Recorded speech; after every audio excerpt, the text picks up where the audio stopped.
सास बहू का लिव इन रिलेशन। नेहा खुले विचारों वाली लड़की थी।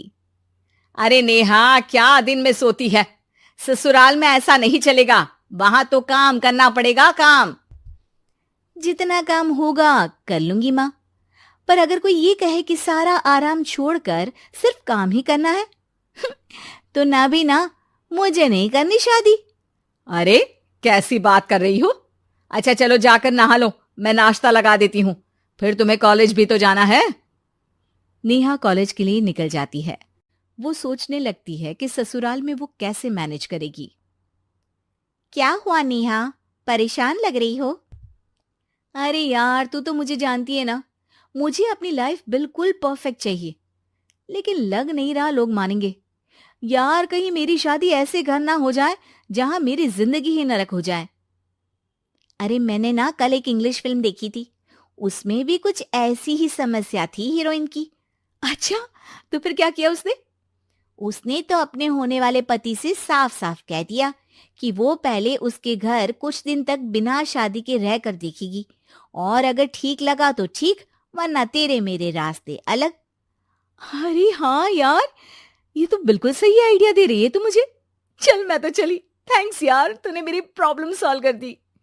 ये बोलकर नेहा खुशी खुशी वहां से निकल जाती है, लेकिन पीछे से उसकी सहेली कहती है, अरे नेहा, नहीं नहीं, कुछ नहीं सुनना मुझे। ये बोलकर वो वहां से चली जाती है। हे भगवान, पूरी बात सुने बिना ही चली गई। अरे वो तो विदेशी फिल्म थी, वहां सब चलता है, लेकिन ये तो भारत है, सभ्यता और संस्कारों वाला देश, जहां शादी से पहले लड़की को ससुराल में नहीं रखा जाता। खैर, नेहा मस्त होकर घर आती है। नेहा, कल तुझे लड़के वाले देखने आने वाले हैं, और हाँ, इस बार कोई बहाना नहीं चलेगा।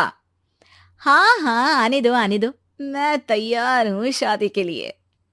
अगले दिन लड़के वाले आते हैं, जहां लड़का कहता है, मुझे अकेले में लड़की से कुछ पूछना है।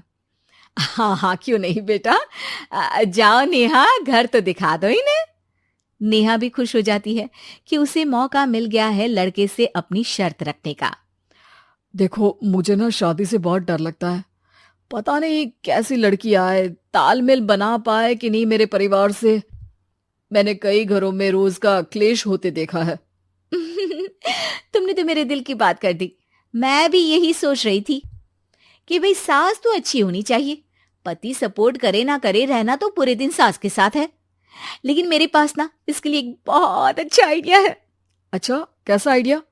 क्यों ना शादी के पहले मैं कुछ दिनों तक तुम्हारे घर आकर रह लूं, तुम लोग मुझे समझ लेना, मैं तुम लोगों को समझ लूंगी। ठीक लगा तो शादी, वरना टाटा बाय बाय। क्यों? लड़के को नेहा की बात में दम लगता है। वो घर के सभी लोगों के सामने नेहा की बात रखता है। अरे पागल हो गई है क्या? ये कैसी शर्त है? अरे शादी से पहले मैं क्यों तुझे किसी और के घर भेजूंगी रहने? अरे लड़की के ख्याल तो 20 साल आगे के हैं, इतनी भी खुले विचारों वाली लड़की नहीं चाहिए हमें। अरे माँ, क्या बुरा और गलत बोल रही है ये? रहना तो हम दोनों का है ना। कल को कोई परेशानी आई तो तुम सब तो ये बोलकर निकल जाओगे कि जिंदगी तुम लोगों को ही निभानी है, तुम लोगों को जो करना है करो। तब क्या करूंगा बताओ? सबके समझाने पर वो लोग मान जाते हैं। वाह, मैं 2-3 दिनों में पैकिंग कर लूंगी, तो आकर मुझे ले जाना। और नेहा पहुंच जाती है विशाल के घर। आओ आओ, ये रहा तुम्हारा कमरा। इस घर में तुम एज अ गेस्ट रहो, लेकिन माँ तुम्हें बहू की तरह ही ट्रीट करेंगी, और तुम भी उन्हें सास की तरह ही रखना। बस फिर क्या था, शुरू हो जाता है लिव इन सास बहू का ड्रामा। अरे चाय तो बना दे बहू। जी सासू माँ, अभी लाई। नेहा चाय लेकर आती है कि बस चाय लेकर आई हो, इसके साथ पकोड़े भी ले आती। लेकिन आपने तो बताया ही नहीं कि आपको चाय के साथ पकोड़े भी चाहिए। हाँ हाँ, अब तो पता चल गया ना। रात को खाना खाने के बाद नेहा किचन में खटर पटर कर रही होती है। क्या हो रहा है वहां नेहा? माँ जी, मैं ना रात को अदरक वाली चाय पीकर सोती हूँ, ये मेरी आदत है। अच्छा, तो जरा मेरे लिए भी बना देना। दोनों सास बहू रात को चाय पीती हैं। अगले दिन, नेहा, मैं मंदिर जा रही हूँ, मेरी साड़ी निकाल कर बेड पर रख दे। नेहा सास के लिए साड़ी निकाल कर रख देती है। वो देखती है कि उसके आने के बाद से सास ने घर का कोई भी काम करना छोड़ दिया है। यार मैं क्या करूं? ऐसा ससुराल तो मुझे नहीं चाहिए था जिसमें मैं ही सारा काम करूं। मैं तो ऐसा घर चाहती हूं जहां सास और बहू दोनों मिलकर किचन में काम करें। हे भगवान, रात को चाय पी ली, पेट में गैस बन गई, अब तो चला भी नहीं जा रहा है।